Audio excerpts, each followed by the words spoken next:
آله وأصحابه وعلماء ملته أجمعين. أما بعد فقد قال الله تعالى في شان حبيبه ومحبوبه مخبرا وآمرا: إن الله وملائكته يصلون على النبي يا أيها الذين آمنوا صلوا عليه وسلموا تسليما. اللهم صل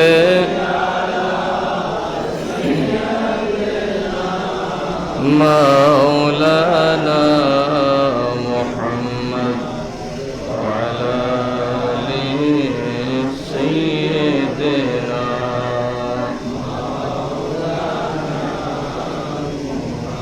محمد. اللهم صل على مولانا محمد وعلى آل سيدنا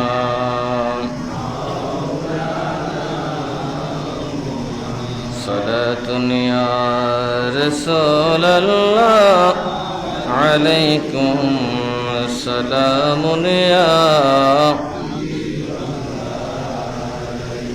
زمانہ صحبت با اولیاء بہتر صد سال طاعت بیریا. صلاة یا رسول اللہ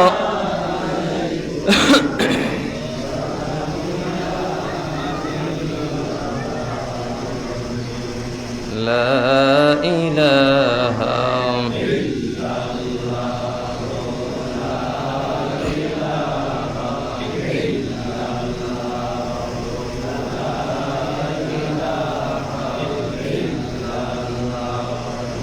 لا إله إلا الله لا إله إلا الله لا إله إلا لا إله إلا الله لا إله إلا الله محمد رسول الله صلى الله عليه وسلم. أعوذ بالله من الشيطان الرجيم. بسم الله الرحمن الرحيم.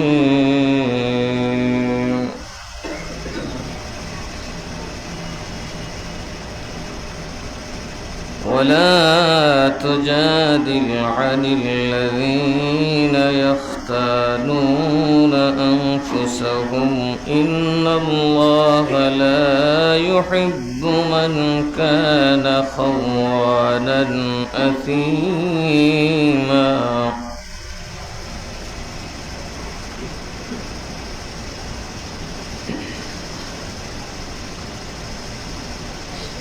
মহান আল্লাহ তাআলা বলেন, আমরা আগের জুমায় আলোচনা করছিলাম যে বিচার ব্যবস্থা হবে আল্লাহর কালামের ভিত্তিতে। আমাদের সমাজে আদালতে বিচার হবে কোরআন এবং সুন্নাহর আলোকে। মূলত কোরআন শরীফ শুধু যে আমরা পড়ব কোরআন শরীফ পড়ব, কোরআন শরীফ খতম করব, এই জন্য নাজিল হয় নাই। মূলত কোরআন শরীফ নাজিল হয়েছে এই তেলাওয়াত করবেন, আর একটা বড় কারণ হলো এখানে মানব সমাজে শান্তি সৃষ্টির যেই কৌশল, সেই আইন প্রণয়ন করা হয়েছে। সুতরাং আল্লাহ তাআলা এই কথা বলছেন যে রসুল, আপনার দায়িত্ব হলো আমি আল্লাহর কিতাব অনুযায়ী সামাজিক ব্যবস্থা গড়ে তোলা। কি অনুযায়ী? মন গড়া বিচার আচার না, মানব রচিত বিচার আচার না। আপনি সমাজে এই কোরআনে বর্ণিত আমি আল্লাহর আইন বাস্তবায়ন করব, এই জন্যেই কোরআন দেওয়া হয়েছে। বাস্তবিক অর্থে আমরা কোরআন পড়ায় যতটা এক্সপার্ট, কোরআনের আইন সমাজে বাস্তবায়ন করাতে কি আমাদের কোনো চেষ্টা আছে? আছে? সুতরাং শান্তি অনেক পিছে। অযথা শান্তির আশা করে কোনো লাভ নাই। কোরআন পড়ে ফু দিলে সাময়িক শান্তি পাওয়া যায়, কিন্তু এই কোরআনে পাকে বর্ণিত নিয়ম কানুন আইন যদি আমাদের পরিবারে, আমাদের সমাজে, আমাদের রাষ্ট্রে সর্বত্র পালিত হয়, এই দেশে সন্ত্রাস, খুন, হত্যা, লুটতরাজ, রাহাজানি থাকবে না। এটা প্রমাণিত। এটা কি প্রমাণিত? কারণ কোরআন সুদিনে আসে নাই, দুর্দিনেই আসছিল। যে যুগে যে জায়গায় কোরআন আসছিল সেটা ছিল আইয়ামে জাহিলিয়াত, একদম চরম অন্ধকার, মানুষের চরম বিশৃঙ্খল পরিবেশে এই কোরআনে পাক নাজিল হয়েছে। যখন সারা পৃথিবী জুলুমের অন্ধকারে ডুবে গিয়েছিল, আকাশের তারকা পর্যন্ত দেখা যেত না, এত পরিমাণ জুলুম বেড়ে গিয়েছিল। ওই সময় সারা পৃথিবীতে জুলুমই হয়ে গেছিল সত্যের মাপকাঠি। বড় বড় রাজাদেরকে তারা পূজা করত, যারা জালিম, যারা জনগণের রক্ত চুষে খাইত, তারারই আবার তারা সেজদাও করত, প্রভু বলে স্বীকার করত। তার মানে অন্যায়টাকেই তারা ন্যায় ধরে নিয়েছিল, এটাকেই তারা ধর্ম ধরে নিয়েছিল। ঠিক ওই সময় সকল অন্যায় আর সকল জালিমদের দুর্ভেদ্য প্রাচীরকে চূর্ণ বিচূর্ণ করে দিয়েছেন আল্লাহ তাআলার এই কালামে পাক। আল্লাহর নবী যেদিন আসলেন,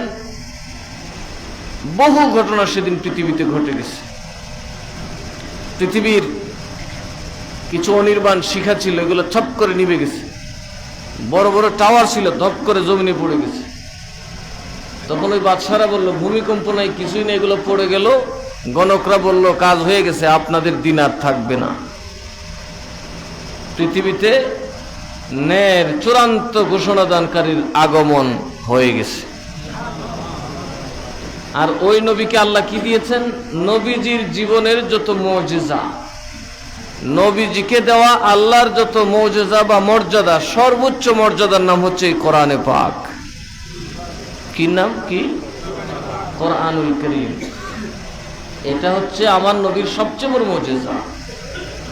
সাথে সাথে মুসলমানরা এত দীর্ঘদিন টিকে থাকার সবচেয়ে বড় শক্তি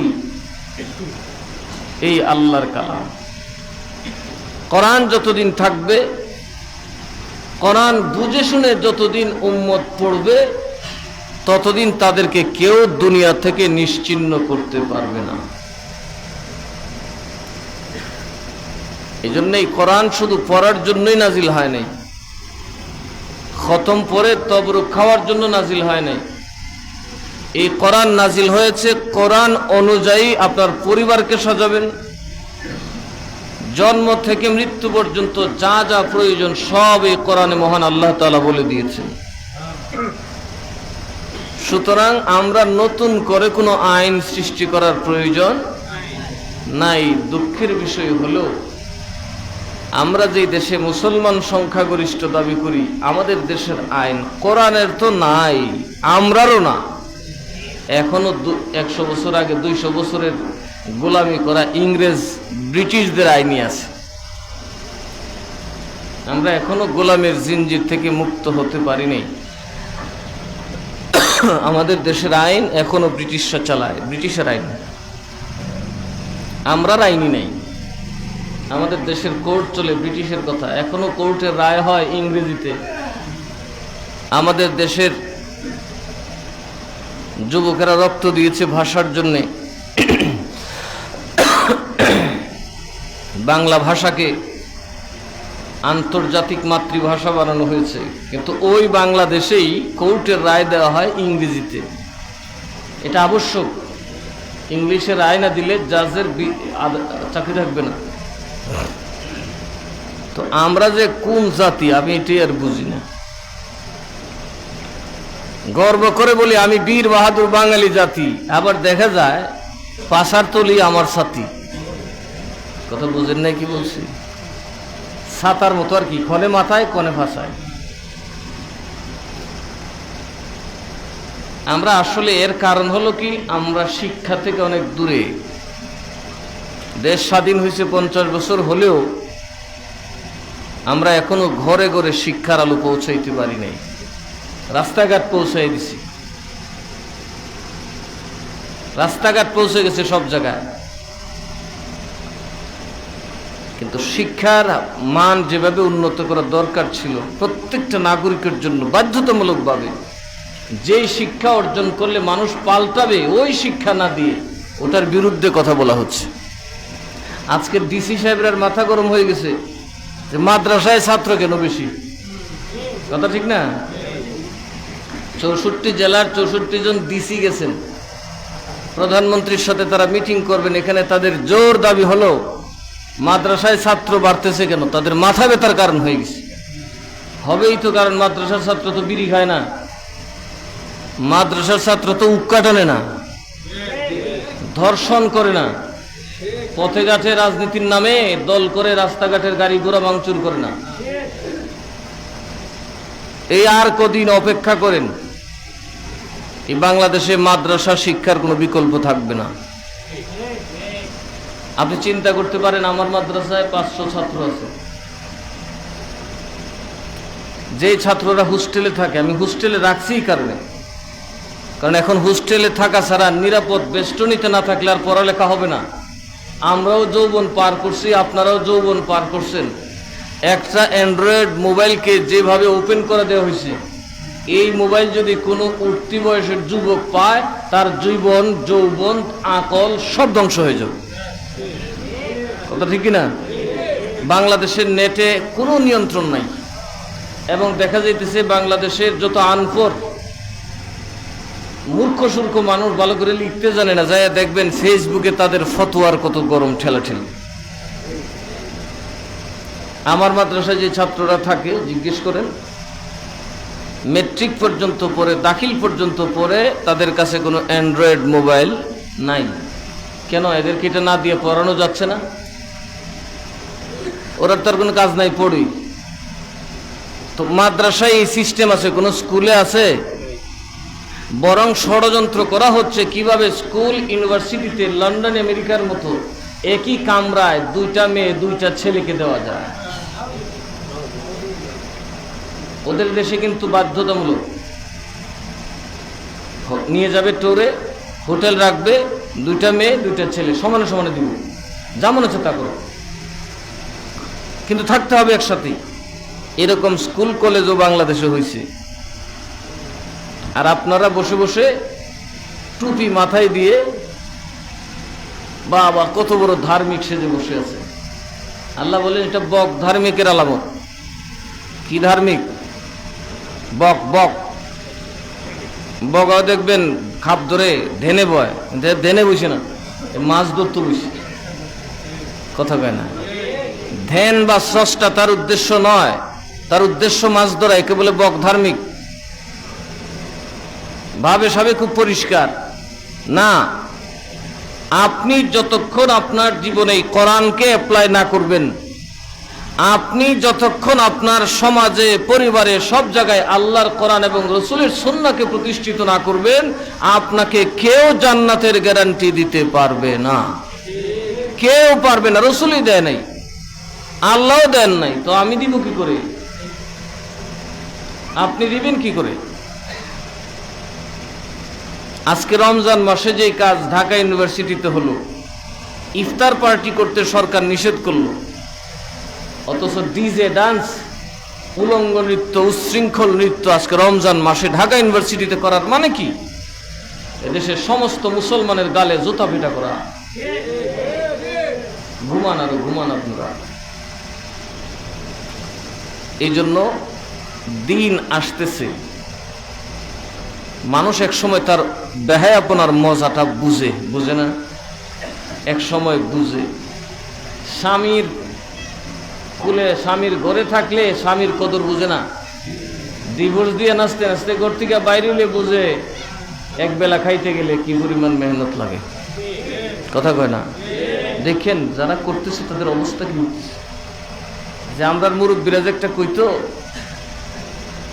না, এটার এখন কম না, মুসিবত থাক। এই জন্য আল্লাহ তাআলা পরিষ্কার বলেছেন, হে হাবিব, এই কোরআন নাজিল করেছি, এর মাধ্যমে আপনি সালিশ করবেন। কার মাধ্যমে? কোরআনের মাধ্যমে। আল্লাহর নবী এমন একটা সময় আসছিলেন যে পৃথিবীতে ন্যায় বলতে ছিলই না, বরং অন্যায়টাই হয়ে গেছিল চিরপ্রতিষ্ঠিত ন্যায়।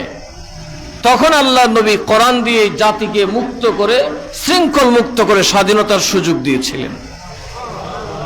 প্রকৃত স্বাধীনতা দিয়েছে আমাদের কি কোরআন।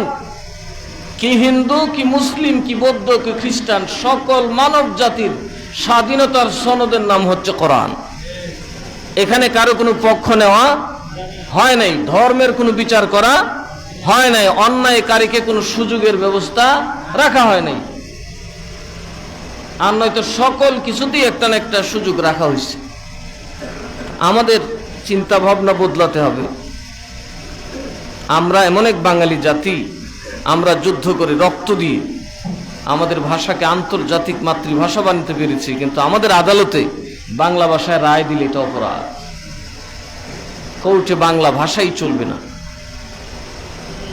বাংলাদেশের যে বক্তা ইংলিশ বলতে পারে তার কদর বেশি, অথচ এটা জানে না লন্ডনের পথের কুত্তাও ইংরেজি ভালো জানে।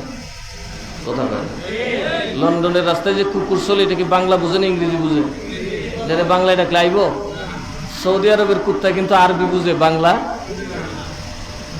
আমরা কিন্তু এমন পণ্ডিত, আরবি, বাংলা, উর্দু শিখতে এক্সপার্ট, কিন্তু বাংলা ভাষাটা কিভাবে বলা যায় ওই দিকে কিন্তু আমাদের কোনো খেয়াল নাই। নিজেরটার কোনো খবর নাই, আরেকজনেরটা নিয়ে আসবো। এই জন্য আল্লাহ বলছেন যে তোমরা এর দ্বারা বিচার করো।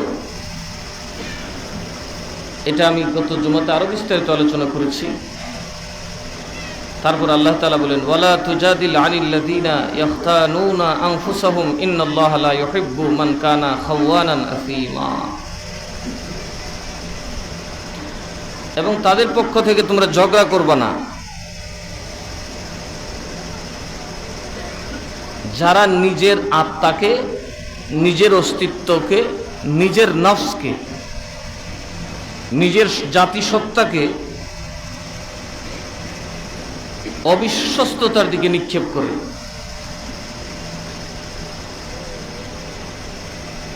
কিসের দিকে? অবিশ্বাসের দিকে নিক্ষেপ করে। অর্থাৎ আল্লাহর নির্দেশ মানতে চায় না। এরা কিছু মানে, কিছু মানে না। এই স্বভাব কি আমাদের মধ্যে আছে না নাই? আমরা যদি এখন বুঝেন যে কোরআনের আইন মানতে হইব, তাইলে দেখা যায় আমাকে পায়জামা গরম হয়েছে। দৌড় বেটা, ও তো টাইট আইন মাইন না ফারা যাইব, একটু বাজু বুঝু দিয়ে নিয়ে নি ফত আছে চল, ওইদিকে যাই। এইরকম ওই সময় কিছু ছিল যে একটু টাইট হয়ে জায়গা না কোরআনের আইনটা। ওই যে বলছিলাম চুরির বিচার হাত কাটা। এখন সম্ভ্রান্ত বংশের ব্যক্তির হাত কাটা যাবে, ওরা রসুলের কাছে খুব আকুতি মিনতি শুরু করছে। আল্লাহ না, হবে না, যেই হও তুমি, চোর চুরুই, চোর কি বাস, কোনো সার নাই, সারের কোনো ব্যবস্থা নাই।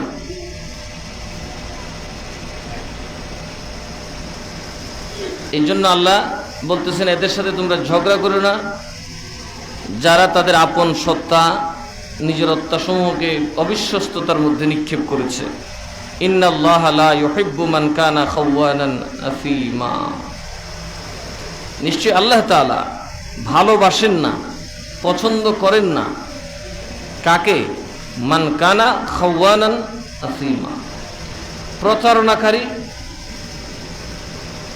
কি কারি? বলেন কি কারি? আমাদের দেশে এখন প্রতারণা আছে না নেই? কত রকমের প্রতারণা যে আছে। বাংলাদেশ তো এখন এটা প্রতারকের বাজার।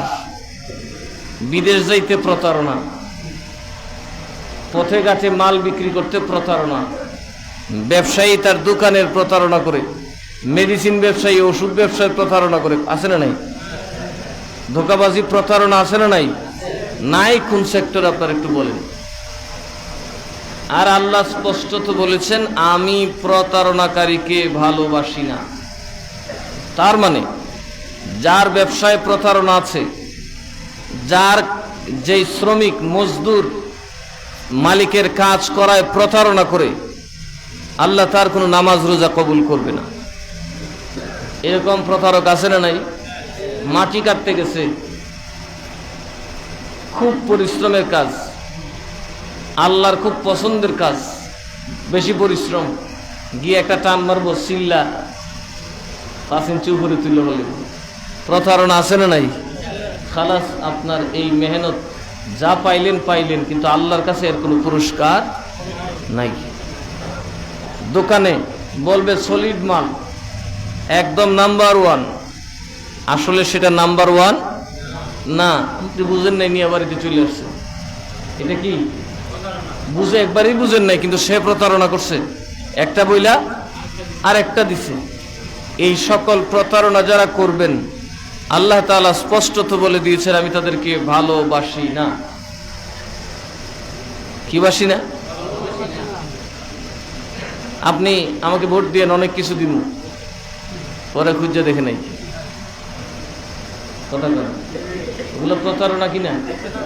হ্যাঁ, ইলেকশন আসলে পারে তো বউ বাচ্চা মানুষের দিয়ে দেয়, ইলেকশনে জিতলে আর খোঁজ খবর। এই প্রতারণা আমাদের সমাজে আছে না নাই? নাকি আমার মনে হয় আমরা সমাজটাই প্রতারকের সমাজ, আগাগোড়া প্রতারক, সবাই আমরা বাটপার। এটা সুজা ভাষণ রইল বাটপার, সবাই আমরা যার যার ধান্দায় করতেছি। একবারের জন্য আমরা বুঝলাম না যে প্রতারণাকারীকে আল্লাহ ভালোবাসেন না, তার মানে হলো তুমি মসজিদে আসার কোনো প্রয়োজন না, আমি তোমার দোয়া কবুল করবো না। আচ্ছা, যাকে আপনি ভালোবাসেন না, আপনি কি তাকে দেখতে খুব পছন্দ করেন? আপনি তাকে ভালোবাসেন না, পছন্দ করেন, সে বারবার আপনার কাছে আসুক, এটাকে আপনি চাইবেন? আর বারবার আসলে কি আপনি খুশি হইবেন না বিরক্ত হইবেন? এই ডেকে রায় আমার কাছে। তার মানে যারা আমরা প্রতারণাকারী, মসজিদে আসলে আল্লাহ খুশি হবেন না, আর বেজার হবেন, আল্লাহরও রাগ করবেন। যারা সুদ খায়, ঘুষ খায়, এরা প্রতারক না? প্রতারক কি না? আল্লাহ কইছে তুই ঘুষ খাইতে গেছিল কেনা? আমি না করছি, তুই ঘুষ খাইছস, সুদ খাইছস, সমাজ ধ্বংস করছস, আবার আইসস টুপি মাথার দিয়ে নামাজ পড়তি। আরে বাট পারে না তুই একটু, এরকম আছে না নাই? হ্যাঁ, আবার অনেকে আছে মসজিদে আসলে লেবাস দেখলে দেখবেন বাপ রে বাপ করো কত বড় আল্লাহর ওলি, কিন্তু জায়গা মতো গেলে একদম এক কুবে ভাড়া বলি দেয়, আছে না নাই? এইগুলি তো আল্লাহ বলছে। আল্লাহ প্রতারণাকারীকে ভালোবাসেন না। কাকে? আর একটু ভালো করে বলেন, কাকে? সুতরাং প্রতারণার স্বভাব যদি আপনার মধ্যে থাকে, আপনি আল্লাহর পছন্দের হতে পারবেন না। يستخفون من الناس ولا يستخفون من الله وهو معهم إذ يبيتون ما لا يرضى من القول وكان الله بما يعملون محيطا يستخفون من الناس প্রতারণা কোনটা? যেটা আপনি জানেন আর মানুষের যে করতেছেন এটা মানুষ জানেন, এরকম আছে কি নেই? আপনি জানেন এটা 2 নম্বর, আর মানুষ জানেন। আল্লাহ বলে যারা প্রতারণা করে এটা মানুষ না জানলেও আল্লাহর জানার বাকি থাকে না। যত গোপনেই তুমি প্রতারণা করো, যত সতর্কতার সাথেই তুমি 2 নম্বরই করো, কেউ না জানলেও আমি আল্লাহ, বলুন আমি আল্লাহ, ওয়া হুয়া মাআহুম, আল্লাহ তাদের সাথে আছে। আল্লাহ কই আছেন? ভালো করে বলেন, আল্লাহ কই আছেন? কোরআন কি বললে? ওয়া হুয়া মাআহুম। হুম জমার জমির, অর্থাৎ বহুবচন ব্যবহার করা হয়েছে। আল্লাহ সকলের সাথে আছে। কার সাথে আছেন? আল্লাহ আমাদের সাথে আছেন কিনা? আহলে হাদিসের সাথে আমাদের আকীদার গন্ডগোল আছে, কিন্তু ওরা বলে আল্লাহ সবখানে নাই, সবার সাথে নাই। আল্লাহ আরশে একটা কুরসির বসে রয়েছে, আর বলতেছে যে আমার এই টেবিলটা আমার নিয়ন্ত্রণে না, হ্যাঁ, যখন যা প্রয়োজন সব দেখতেছি, করতে পারবো। বলতেছে এই গোটা সৃষ্টিটা আল্লাহর কাছে এরকম টেবিলের মতো। আল্লাহ সব জায়গায় হাত বুলাইতে পারে, সব দেখতে পারে, সব ক্ষমতা রাখতে পারে। মূলত আল্লাহ আরশের মধ্যে বসা, সুম্মাস্তাওয়া আলাল আরশ। অথচ এগুলা হচ্ছে মুতাশাবিহাত, এটা আমাদেরকে বোঝানোর জন্য আল্লাহ বলছে। কিন্তু আল্লাহ কয় আমি সবের সাথে আছি, আরশেও আছি, তোমরা যারা আছো সবার সাথেই, তোমরা যেখানে যাবে আমি সেখানে আছি। আরো আয়াত আছে, নাহনু আকরাবু ইলাইহি মিন হাবিলিল ওয়ারিদ, আমি তোদের শাহরগের চাইতে আরো কাছে আছি। আর আল্লাহ এখানে বলতেছেন হুয়া মাআহুম। এই হুয়া মাআহুমের ব্যাখ্যাটা স্পষ্ট যে আমরা যেখানেই যাই না কেন আল্লাহ তাআলা আমাদের সাথেই আছে। আল্লাহ আমাদের সাথে আছে। এই জন্য আমরা যাই করি না কেন, যত গোপনেই করি না কেন, আল্লাহ তা জানেন এবং স্পষ্টত দেখেন। আল্লাহকে ফাঁকি দেওয়ার কোনো সুযোগ إذ يبيتون ما لا يرضى من القول। আর কি জানেন? যখন সে মনের ভিতরে কোনো খারাপ চিন্তা ভাবনা করে, কি করে?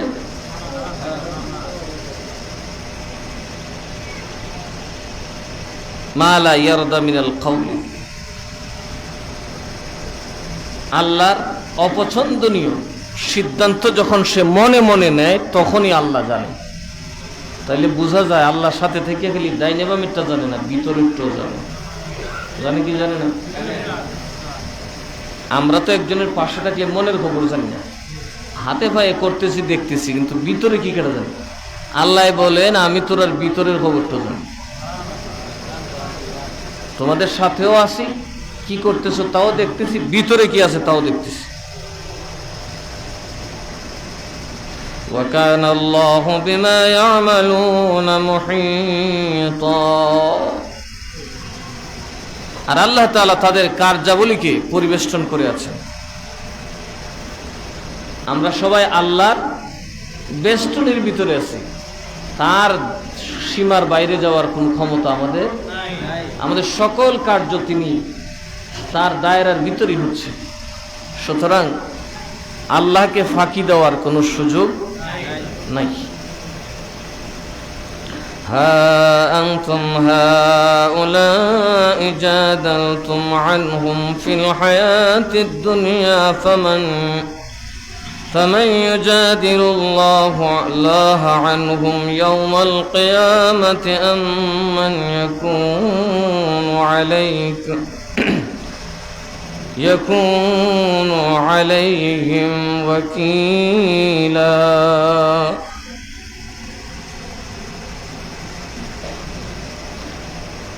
শুনছো, এই যে তোমরা পার্থিব জীবনে তোমরা তো তাদের পক্ষ থেকে ঝগড়া করেছ, সুতরাং কে তাদের পক্ষ থেকে ঝগড়া করবে আল্লাহর সাথে কিয়ামতের দিনে, কিংবা কে তাদের মধ্যস্থতাকারী হবে? অর্থাৎ ওই সুর আরেক বাটপার একজনে জিনিস চুরি করে ইহুদি বস্তার ভিতরে লুকাইয়া ইহুদির বাড়ি থুয়ে দিছে। ইহুদিরে বলছে তুই বস্তা একটু সামাইলে রাখ, ঠান্ডা করে রাখ। কয়টা হয়েছে? একটা সুর আর একটা সুরের দায়িত্ব। আবার যখন ধরা পড়ছে যে চুরি করছে, তার গোষ্ঠী তার পক্ষ থেকে নবীর কাছে যায় প্রতিবাদ করতেছে, আবার বাইরে যায়া ওই ইহুদির সাথে কাজে লাগছে, এই তুই সুর, আমরা বেটা বালা তাই পরে ধরে বেটা আমি সুর, আমার এখানে না থুইছে এ সুর, আমি জানি বস্তার ভিতরে আটার ভিতরে কি, এ যে আটার বস্তার ভিতরে আরেক বেটার জিনিস থুয়ে রাখছে এটা আমি জানি, মারামারি তো চিনি। এরকম আমরার মধ্যে আছে কিনা নাই? কথা কেন আছে না নাই? হ্যাঁ, আমার গোষ্ঠীর বেটা দোষ করছে কিসে? অর্থাৎ আমরা সবসময় চাই অন্যায়টা জেনে শুনেও আরেকজনের উপর ফেলাইতে। এই স্বভাব আমাদের মধ্যে আছে না নাই? তাই আল্লাহ তাআলা এটার জবাব দিচ্ছেন, তোমরা কি শুনছ, যারা তোমরা এইভাবে দুনিয়াতে একজন আরেকজনের পক্ষ নিয়ে তর্ক করছো, তোমাদের কি হবে অবস্থা? কাল কিয়ামতের দিন কি তোমাদের সেই ক্ষমতা হবে? কারণ সেদিন কিন্তু আবার বিচার বসবে। এই পৃথিবীতে তুমি পার পেয়ে গেলেও আমি আল্লাহর কাছে তুমি পার পাবে না। কারণ পৃথিবীর আদালতে তুমি মিথ্যা বলতে পারো, ঝগড়া করতে পারো, মারামারি করতে পারো, কাটাকাটি করতে পারো, আমার আদালত আবার বসবে, আমি আল্লাহকে না বুঝাইয়া কেউ এক পা সামনে দিতে পারবে না। এই জন্য আল্লাহ বলতেছেন, যারা তোমরা এরকম করো, অন্যায়কে ন্যায়কে অন্যায় বানাও, গায়ের জোরে অথবা চাপার জোরে অথবা আকলের জোরে, এরকম আছে না অনেক সর্দার, ঘুষ খাইয়া ভালোটারে খারাপ, খারাপটাকে ভালো করে, এরকম আছে না নাই? অনেক অফিসার আছে ঘুষ খাইয়া উল্টা পাল্টা রিপোর্ট দেয়, আছে না নাই? আল্লাহ বলেন, এই যে দুনিয়াতে যে তোমরা করলা, কিয়ামতের দিন করতে পারবা ঝগড়া? ক্ষমতা আছে তোমরা? পারবা মধ্যস্থতাকারী? মনে রেখো, আমি আল্লাহ তোমাদের সেদিন পাকড়াও করবো, ঘাট ধরে জিজ্ঞেস করবো, বাহাদুর হইলে আমার সাথে তর্ক করো।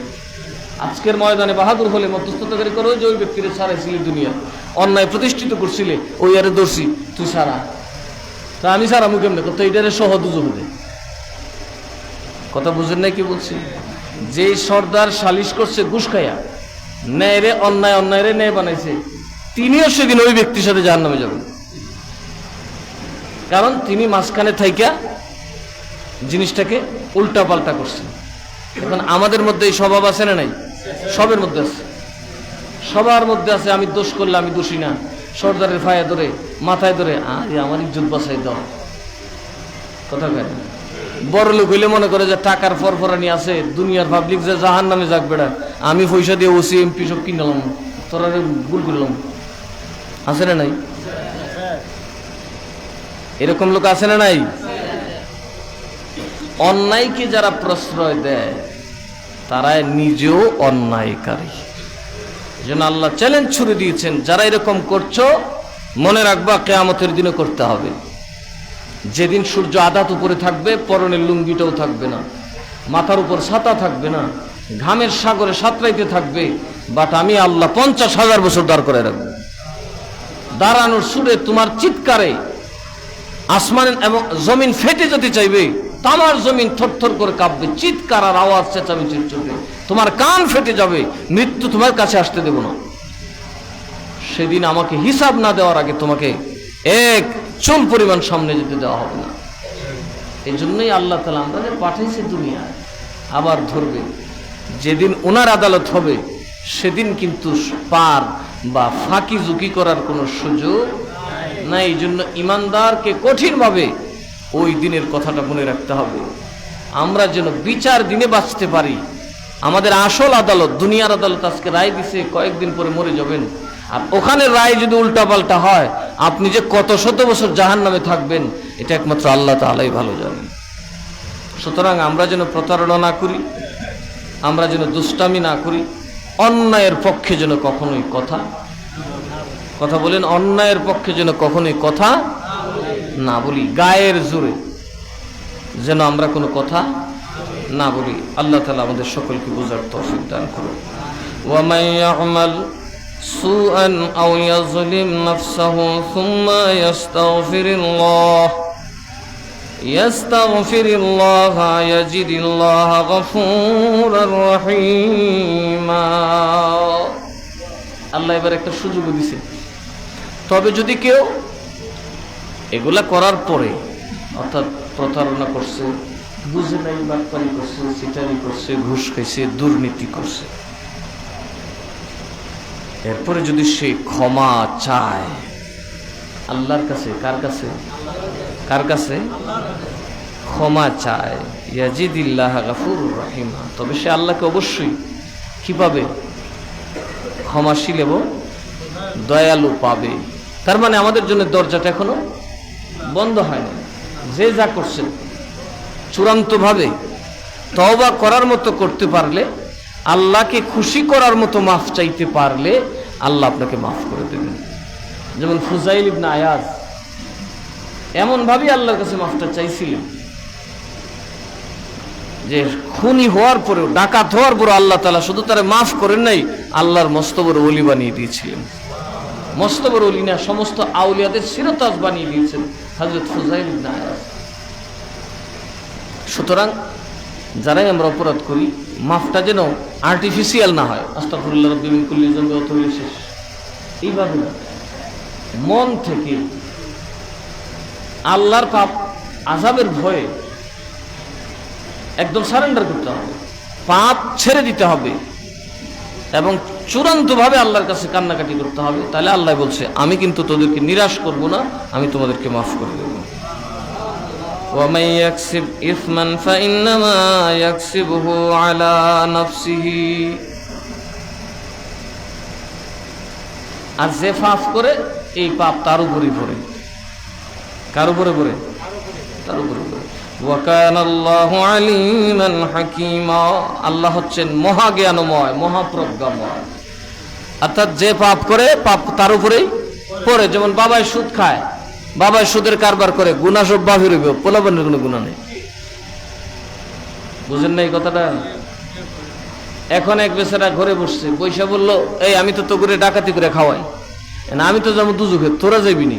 তুমি ডাকাতি করো না, যার সাথে করো, আমরা এটার জব দেব।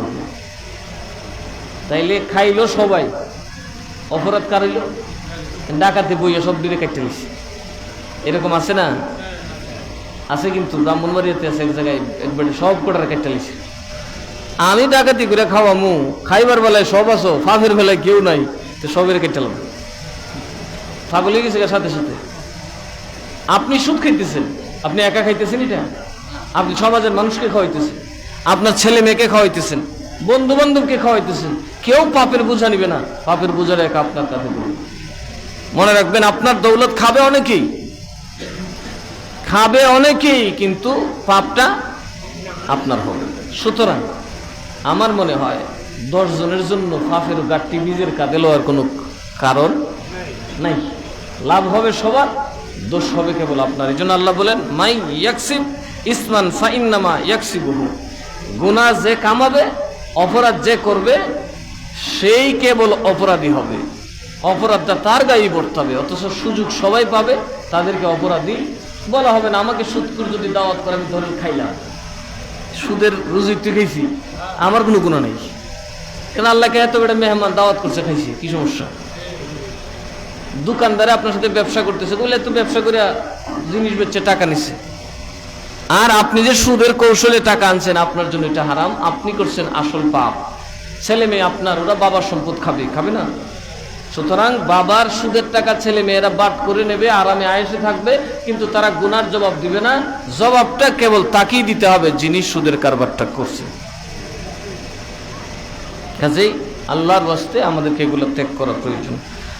وَمَن يَكْسِبْ خَطِيئَةً أَوْ إِثْمًا ثُمَّ يَرْمِي بِهِ بَرِيئًا فَقَدِ احْتَمَلَ بُهْتَانًا وَإِثْمًا مُبِينًا,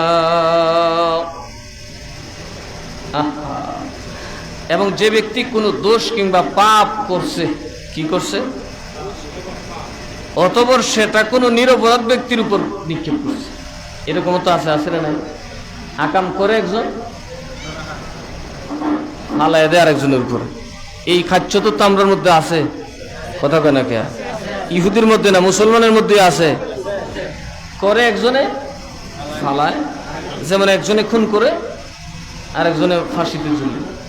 এই ব্যাপারে আল্লাহ বলছেন, যে ব্যক্তি দোষ করে সেটা অন্যের উপর ফেলে দেয়,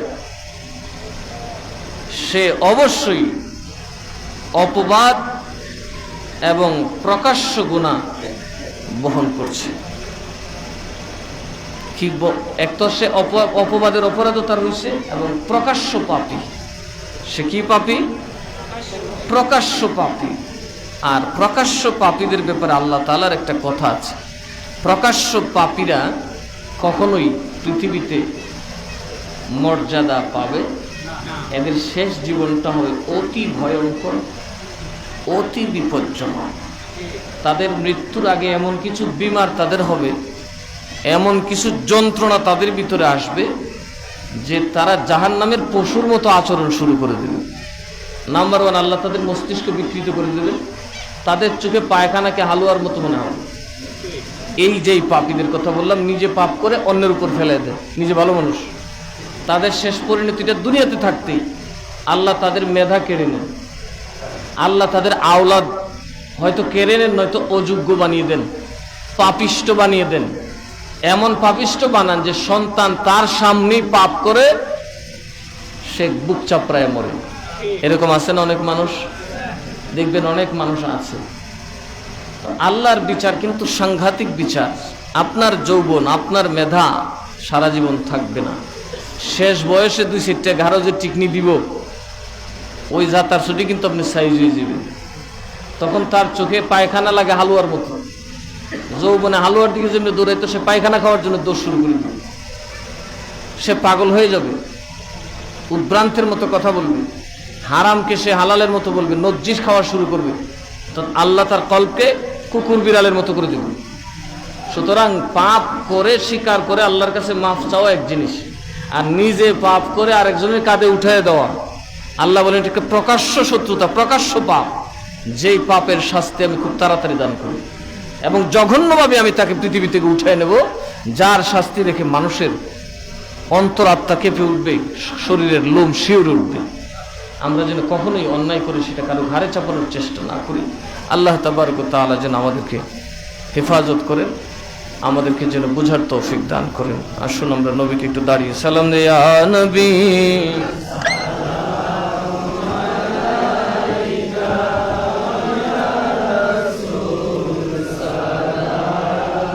আলাইকা ইয়া হাবিব সালাম আলাইকা সালাওয়াতুল্লাহ